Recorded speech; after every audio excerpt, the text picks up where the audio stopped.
Hi, I'm Erik Voss, and we finally have a first look at the upcoming Han Solo movie, Solo: A Star Wars Story, a trailer, and also a shorter TV spot, rewinding the clock on the galaxy's most recognizable scoundrel, back to when he was barely recognizable, both in the way he looks and the things he says. But hey, Chewie, Lando, the Falcon, Woody, and the Mother of Dragons are all here, and this honestly looks like a lot of fun. So let's run through all of this footage, the trailer and the TV spot, to explain what we're seeing and point out all the details that you might have missed, and possible spoiler warning if I get any of these predictions right. And let's get started with the first part of the trailer.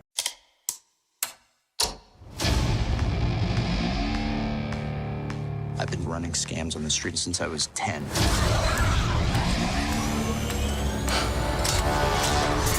I was kicked out of the flight academy.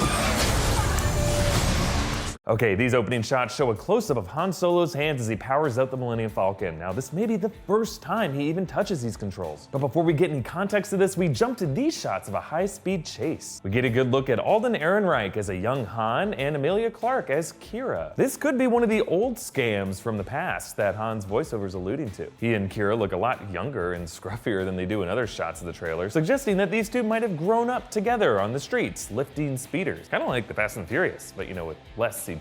Right away, if you look closely, hanging over the dash, notice the golden dice. Those are Han's lucky dice. In the first movie, they hung in the Falcon's cockpit, and they factored heavily recently in The Last Jedi. Legend has it that those dice were used in a game of Corellian Spike, a dice variant of the game Sabacc. This is the game that Han played against Lando Calrissian to win the Millennium Falcon. But I'm guessing that this chase is before Han came into possession of the Falcon. So maybe these dice were a long-time good luck charm, which Han would later use in the game. And quickly, among the controls on the dash is a screen with a similar navigation display as the one in Luke's X-Wing during the Death Star trench run. Han's mission here obviously seems a lot less noble, but considering how much of a hero Han will later prove himself to be in that battle, it's nice to get this little reflection of that future here in his rebellious, fortune-seeking youth. Let's watch more of this chase in the next section. Having a mind of my own. I'm gonna be a pilot. Best in the galaxy. So the chase from before continues as Han drifts the speeder along a path across a wet ocean world dotted with oil platform-looking industrial cities. I'm thinking this could be Corellia, Han Solo's home world, which we know will be in this movie. Meanwhile, Han's voiceover here describing his past getting kicked out of the flight academy for having a mind of his own and wanting to be the best pilot in the galaxy seems like it could be from another scene that we actually saw in the TV spot. So you want to make a difference? Yeah. Trust me, you're gonna love it. Which branch are you interested in joining? I'm gonna be a pilot. Best in the galaxy. Here, it looks like Han Solo is meeting with an Imperial recruitment officer to join the Imperial Navy. If so, this is actually fairly consistent with Han's backstory according to the Star Wars novels, which are no longer considered canon, but they may influence elements of these new films. According to that previous origin story, Han was training to be an Imperial officer and was in charge of slave shipment, including Wookiees. One of those Wookiees was Chewbacca, and Han helped him escape, defecting from the Empire and becoming a smuggler. We could be seeing some version of that here. The TV spot ends with a shot of Han and Chewie looking out over this same location, so this all could be part of his rescue. Now, I have more thoughts on this movie's possible plot later, but next we see this icy mountain range with Han wearing thick furs. In the TV spot, there's a shot of Lando wearing a similar thick coat, but of course looking a lot cooler. So I'm guessing that he and Han are on this mission together, and I'll have some thoughts on what that mission is exactly at the end of the video. But then check out this shot of the Falcon interior, and notice how clean and pristine all the surfaces are compared to the, familiar grimy look of the Falcon in the other movies. It almost suggests that these walls are kind of a blank canvas for the adventures Han will soon embark on, most of which will cover them in grime and smoke damage. Let's move on. Hey, kid. I'm putting together a crew. Okay, a lot to talk about here. First, there's this shot of Han and Qi'ra trekking down this sandy dune, and notice this massive tower. This looks like the tail end of a vessel that crashed or washed up into this shoreline long ago. This reminds me a lot of those shots of the wrecked Star Destroyer in The Force Awakens, except this wreckage would be from a different past conflict. Then Han meets with Beckett, played by Woody Harrelson. He is described as a criminal and mentor figure to Han. And notice how Beckett greets Han. Hey, kid. You can kind of hear how Han would later adopt this paternal tone when talking to Luke. I got him! Great kid! Don't get cocky! I'm thinking a lot of Han's belief system could come from this dude. They're standing among these pyramid-shaped stones. I'm not really sure what these are, maybe tombstones commemorating those who died in that crash. I don't know, we'll see, but if you look closely, they're covered in these ancient-looking runes. They don't appear to be written in the Star Wars written language of Aurebesh. You can kind of make out a few circles, or in English, O's, with like an L-O underneath it. Oh my god. That's where he got his name, Han YOLO! It's worth pointing out that the marketing for this movie has really emphasized Solo, barely ever mentioning Han's first name. My first thought was that Solo, in addition to being his name, also applies to Han on a more thematic level as like a solo act, a maverick who doesn't really pick a side. But just, stay with me here. Since this is kind of the origin story showing how Han Solo became Han Solo, what if Han begins this movie literally nameless, or with a completely different name? Notice this clip from the TV spot. Your name? The main character starting with the movie nameless wouldn't be completely out of left field for Star Wars. In The Force Awakens, both Finn and Rey began their story anonymous. Rey derived her name from an old rebel helmet belonging to Captain Dosmet Rey, whose surname was written on the side. And Finn's name, of course, was given to him by Poe. FN2187. What? That's the only name they ever gave me. Well, I ain't using it. FN, huh? Finn, I'm gonna call you Finn, is that alright?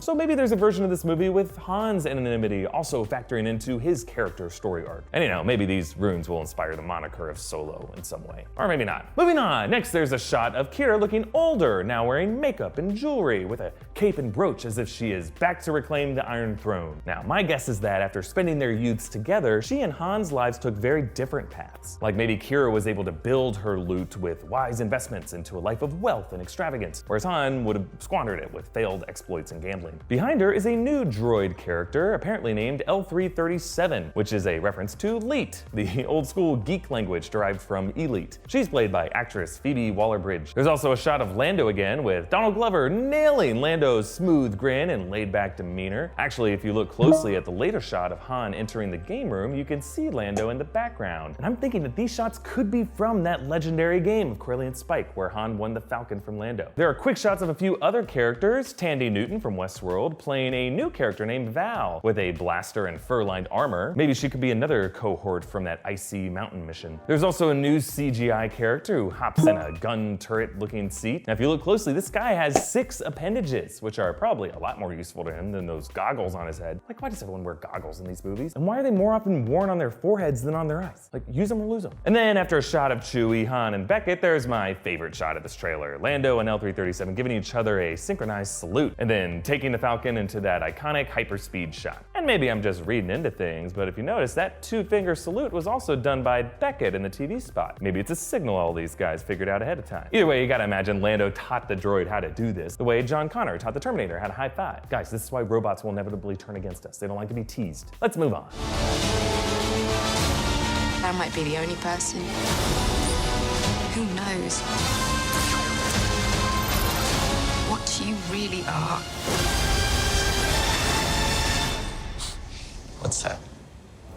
Okay, next we find ourselves in this high-end nightclub, and if you look closely, there's a dancing Twilight girl, like the one in Jabba's palace in Return of the Jedi. It's possible that this club might be where Han first meets Jabba, or perhaps his father, Zorba the Hutt, who rumor has it was even worse than Jabba. I'm just thinking that because if they establish things from Han's past, it would be worth seeing how Han got into debt to the Hutts in the first place. You notice this set matches the background of a set photo director Ron Howard took with Paul Bettany, who will be playing a different motion capture character in this movie, so I think we can assume that he'll be part of the sequence somehow. And then take a look at this performer. She's draped in gold, but her mouth is covered with this device. I think that could be a voice transmitter from this little dude in the tank to the left. Maybe this body is a surrogate performer for this less attractive but beautifully voiced aquatic creature, singing from inside his floating tank, kind of like a Star Wars nightclub version of Krang from Teenage Mutant Ninja Turtles. Kind of amazed that hasn't happened yet. Next, there's a shot of Han unclipping his blaster holder in the midst of a duel. He's facing off against a group of bounty hunters. The big one facing Han is the likely villain of this movie. According to the leaked Lego set featuring character names, this looks kind of like Malak.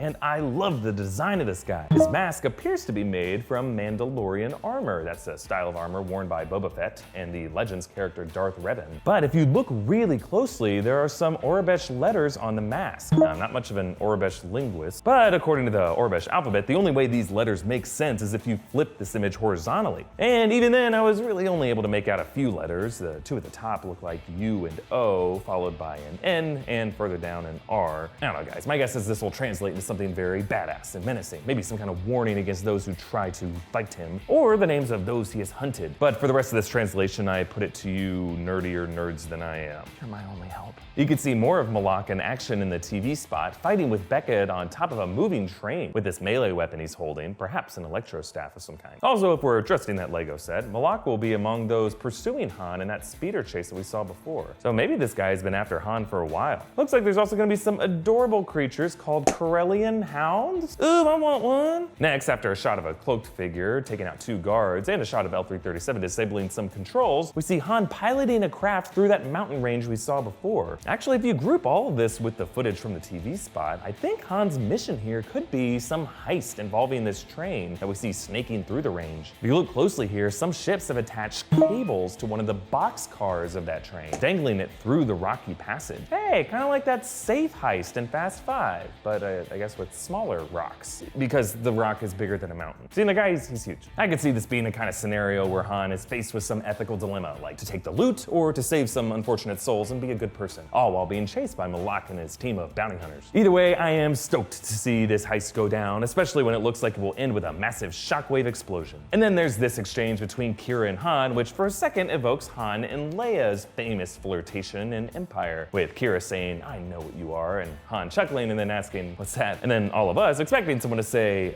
"A scoundrel." But instead, Han's smile fades into a nervous expression, because he doesn't know what he is yet. He's still a scoundrel in training, guys. But let's move on to this final section. Get ready. Thought we were in trouble there for a second, but it's fine. We're fine.